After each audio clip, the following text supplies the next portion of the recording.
Hi, welcome to my YouTube channel. Thank you so much for watching. My name is Sarah Peternell and I'm the owner of Family Nutrition Services in Denver, Colorado.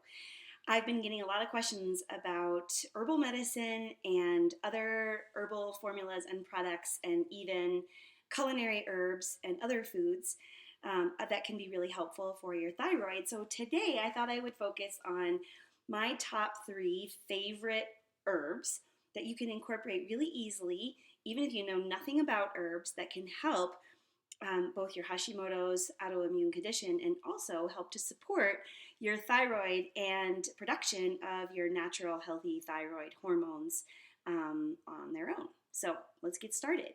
The first one is ashwagandha. Ashwagandha is literally one of the most versatile and one of the most beneficial adaptogenic herbs. So that word I really love. It's amazing. Adaptogenic, it means it basically does whatever your body needs it to do. I'm simplifying things a little bit, but it doesn't have a negative effect on your body if you don't need it. If you do need it, it will help you tremendously. So ashwagandha, I really have been studying some of the research on this particular herb. There have been studies that show that ashwagandha can help with regulating TSH levels. And also for some individuals who maybe have more of a subclinical hypothyroidism presentation where maybe the labs are coming back kind of normal, but a person's feeling some symptoms, maybe they have a strong family history of Hashimoto's or hypothyroidism, ashwagandha can be one of those herbs that incorporated can be used to help sort of resolve subclinical hypothyroidism and start to even out some of those lab numbers so they're more within the optimal range. There are other benefits of ashwagandha that are important for me to tell you about, and that's because this herb also helps to counterbalance stress hormones. And so if you've been watching my videos for a while or you've been reading my blog posts on sarahpeternell.com, you know that there's a really strong correlation between your thyroid and your adrenals. And oftentimes it's a big question of what came first, the chicken or the egg. Did you start out with primary hypothyroidism and Hashimoto's that led to maybe a secondary adrenal fatigue? Or have you been driving your adrenals into the ground, creating chronic inflammation, which in turn has caused maybe an attack on your thyroid by the immune system?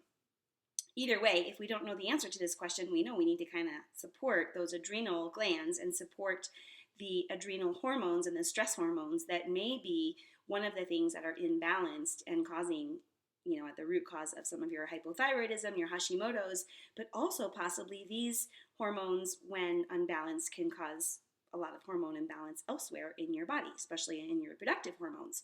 So ashwagandha is really beneficial at helping to regulate your cortisol curve.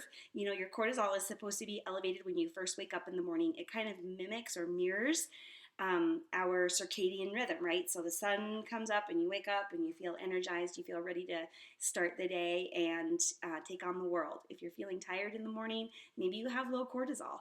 Taking ashwagandha when you wake up, just a little bit, 150 milligrams is what I recommend, can kind of help to boost that production of cortisol in your body. If, on the other hand, you're feeling wired and crazy and like you can never sleep and your brain's always racing and it's time for bed, but you're cleaning out your sock drawer, ashwagandha can also help to kind of down-regulate that cortisol production that is happening at nighttime when it shouldn't be. Remember, your cortisol should be, again, mimicking the cortisol or the circadian rhythm. Your cortisol curve should be lowering so that at night you have less cortisol and you're ready for sleep.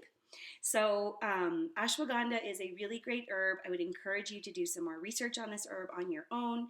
Check in with your holistic nutrition therapist, or maybe a certified herbalist or a naturopathic doctor, somebody who can help guide you with incorporating these types of herbs into your regimen. Ashwagandha by far is my very top favorite one.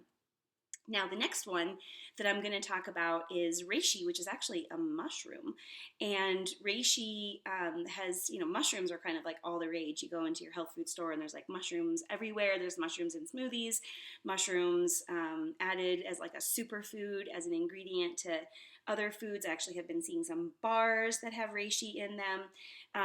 It's one of the things that we're learning more and more about is how medicinal mushrooms are and how helpful they can be, especially in supporting the immune system. So I'll tell you a little bit more about reishi mushrooms. They are also an adaptogen, and you just heard all about ashwagandha, which is an adaptogen. Um, reishi is one of the adaptogen mushrooms that helps with the immune system when it's unbalanced or when it's wonky. I love that word. That's my favorite way to describe an autoimmune condition, is that you have a wonky immune system. And so if that's the case, well, shoot, you know that your immune system is actually attacking and targeting tissue in your body that it shouldn't be, rather than going after pathogens and viruses and bacteria and other things. And instead, it's causing a whole host of problems. So incorporating reishi mushrooms as a supplement in like maybe a powder form or in a capsule form, or in some cases you can even get some of the reishi mushroom kind of like a dried like a tincture almost, not a dried tincture, it's a tincture that has the dried mushrooms in it, but it's in like a either a glycerin or an olive oil or in an alcohol base. And so that's another way to deliver reishi mushrooms. Either you can administer it directly with glycerin, or you can mix it with water and take it that way. And I found a lot of people have really been successful with incorporating reishi mushrooms to help get their immune system kind of back on track.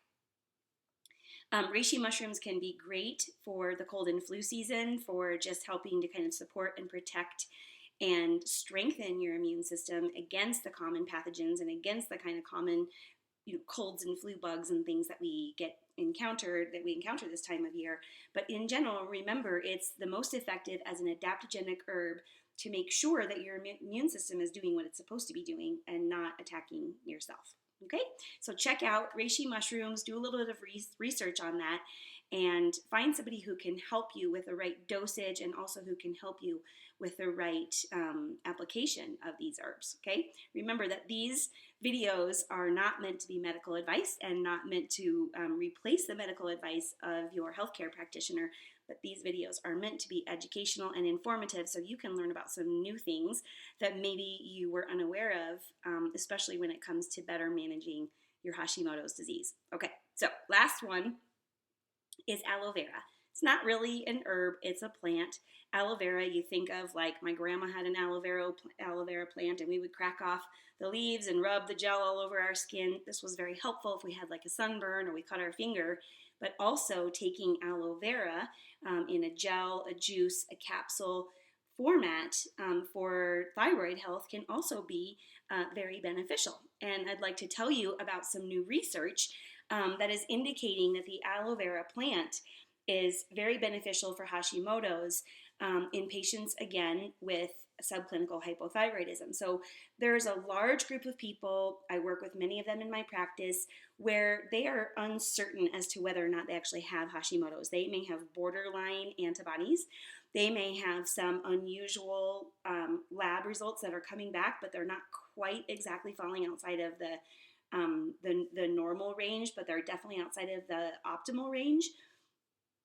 Aloe vera can be another one of those herbal medicines or like nutraceuticals that we talk a lot about that you can incorporate to start to kind of reverse maybe the impending attack on the thyroid and the impending autoimmunity. There are ways to stop this process in its tracks, and one of them is inspired by this study, and that is by taking 50 milliliters of aloe vera juice, basically. And this will have some benefits for normalizing the TSH level, increasing free T4 and free T3, and also for lowering thyroid peroxidase antibodies. So 50 milliliters, that may be a lot, and for some of you with digestive issues, that would not be recommended. But if you tolerate aloe vera juice pretty well, based on this research study, I definitely think that it's worth looking into this. So the authors of this study, they basically have kind of compared before and after lab results of women aged 20 to 55 who were sort of the subclinical Hashimoto's individuals. They were defined as having an abnormal TSH and slightly elevated anti-thyroid antibodies. And after being treated in the study with aloe vera, they noticed that a lot of these levels had started to normalize or go back to their healthy baseline level. So I really think that these results are promising, again, using plants, using food as medicine, and finding ways in which we can re-regulate the immune system, and also finding ways in which we can support the healthy, normal production of thyroid hormones. Not necessarily instead of medication, but maybe in addition to, or maybe, again, in that case of subclinical Hashimoto's or subclinical hypothyroidism, finding ways for this group of people to really kind of turn things around before they're in full-blown Hashimoto's. I know for myself and for many of the clients that I've worked with, sometimes getting a diagnosis and sometimes getting the information that actually makes it clear that you have Hashimoto's can take so many years that period of subclinical hypothyroidism is long gone by the time you actually get your information. That was the case for me, unfortunately. But I do work with a lot of people in my practice, and we talk about the dietary, we talk about the lifestyle, we talk about the supplement options that are available for getting things, kind of back on track again. And I'm really pleased to say that my clients who've created care teams around them with their endocrinologist or their primary care doctor, maybe a naturopathic doctor, me as their board certified holistic nutritionist. Sometimes they're also working with acupuncturists, and we are really using all of the information at our disposal to help people resolve, some of these health concerns early on in the game. So my top 3 herbs, as a reminder: ashwagandha. That is an adaptogenic herb. It's available widely in most health food stores, and a little goes a long way to really help support not only the thyroid, but also to support the adrenal glands and all of your stress hormones. Reishi mushroom, which is, an herb, kind of an herb, but really it's a mushroom, and that is available added to lots of different products. It's also available as a supplement, and you can take reishi mushrooms to help support your immune system in general, but also to help support your thyroid. So that's great. That's great news as well. And then finally, the new studies that are coming out on aloe vera and how this very potent anti-inflammatory juice or gel can be used to help re-regulate thyroid hormone levels that are out of the normal range on blood work in those individuals who are subclinical hypothyroid and just at the very beginning of their journey. This is really great news. So thank you so much for watching. I have a lot of other videos. I know if you've been here for a while, you maybe are, you've already seen them all, but I want you to go back. If you are new here, check out my information about turmeric and the thyroid and Hashimoto's. This is one just from a couple of weeks ago that you can watch. Another really great culinary herb and another really powerful medicinal plant that you can watch and learn all about. I've got information on my channel about if you should be drinking coffee or you should be maybe avoiding alcohol. What's the deal with gluten? What's the deal with dairy? What are some superfoods you can incorporate into your diet? How to cook maybe something like Brussels sprouts, for example, to help boost your detoxification. How to get antioxidants from cranberries. I've got lots and lots of videos. So I've been super excited to see that you guys are subscribing and liking and sharing these videos. I really appreciate it. Thank you so much for sharing this information with people that it can help. And I'll be back soon with another video. So stay tuned. See you soon. Bye.